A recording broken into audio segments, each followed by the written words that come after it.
Assalamualaikum warahmatullahi wabarakatuh. Selamat pagi anak-anak. Hari ini mata pelajaran kita adalah ilmu pengetahuan alam, yaitu bab lantai dan animalia. Tapi sebelum belajar tentang itu, kita akan belajar mengenai mikroskop. Kata mikroskop diambil dari bahasa Latin, yaitu mikro yang artinya kecil dan skop melihat.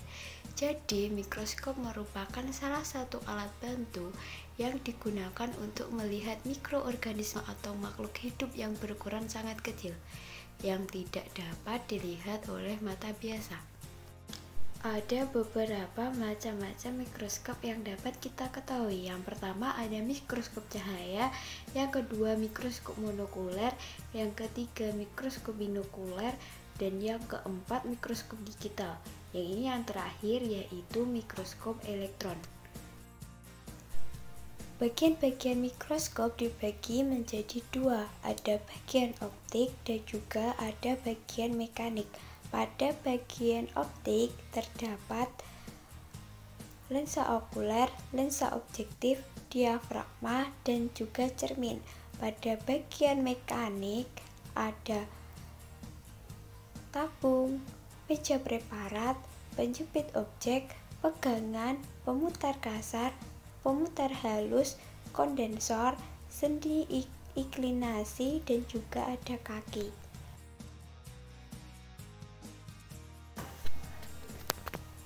Untuk lebih jelasnya tentang mikroskop akan saya jelaskan. Yang pertama ada lensa okuler. Lensa okuler merupakan bagian dari optik. Lensa ini berhubungan dengan mata langsung pengintai atau pengamat yang berfungsi untuk memperbesar bayangan. Ada 3 buah lensa, yaitu dengan perbesaran 5 kali, 10 kali, dan 15 kali. Kedua, ada lensa objektif.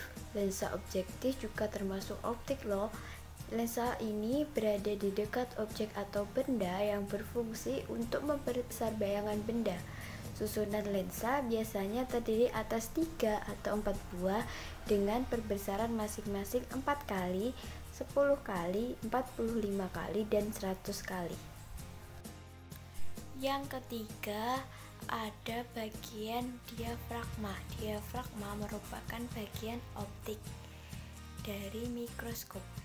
Fungsinya untuk mengatur intensitas cahaya yang masuk ke dalam lensa objektif.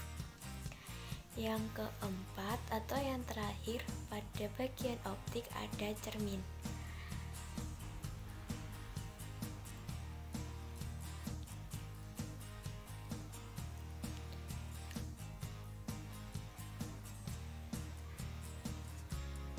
Cermin berfungsi untuk mengarahkan cahaya pada objek.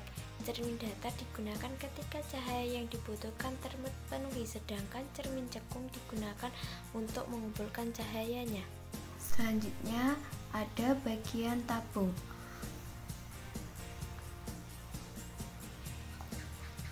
Tabung merupakan bagian mekanik dari mikroskop. Tabung berfungsi untuk menghubungkan lensa okuler dan lensa objektif.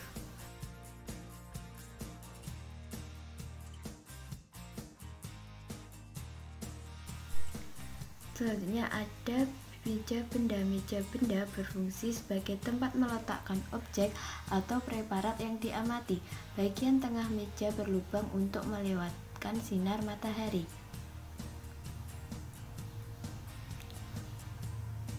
Selanjutnya ada klip penjepit.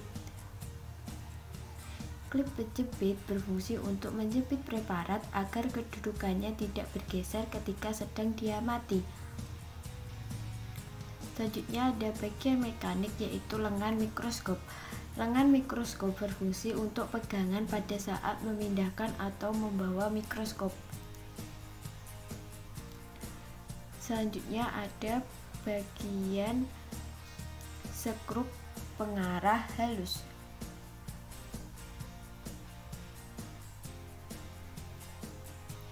Skrup ini berfungsi untuk menggerakkan, menjauhkan, atau mendekatkan lensa objektif terhadap preparat secara pelan atau halus. Selanjutnya ada skrup pengarah kasar.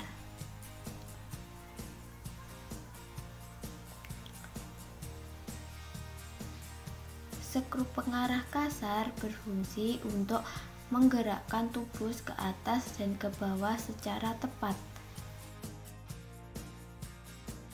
Selanjutnya ada bagian kondensor. Kondensor pada mikroskop berfungsi untuk mengumpulkan cahaya dari cermin menuju preparat atau mengumpulkan cahaya yang masuk. Alat ini dapat diputar dan diturunkan.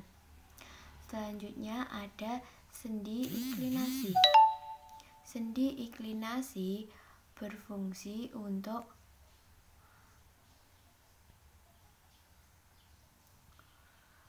mengatur sudut atau tegaknya mikroskop.